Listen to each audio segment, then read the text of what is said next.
好，咱感谢苏美为咱做这么详细说明。过来关心到卫福部的长照司司长防治控强迫员工做深区等等的健身运动。不过卫福部调查认定无霸凌的问题，只是咧鼓励这员工去做运动。时代力量的党主席王婉如今仔日搁再来呼吁卫福部长邱泰源，得要比照劳动部找外口的专家来调查清楚。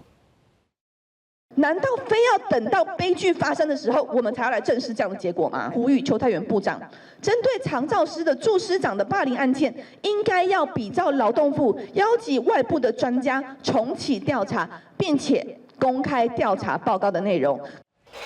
王婉如点出对话内容，认为市长强迫人运动已经造成员工真大压力，甚至连出国旅游的同仁回来了后，也互要求得要补做深区。王婉如质疑卫福部的调查上过老草，而且调查访谈拢无问到重点，呼吁卫福部得要找外口的专家来重新调查，而且得要公布这个报告。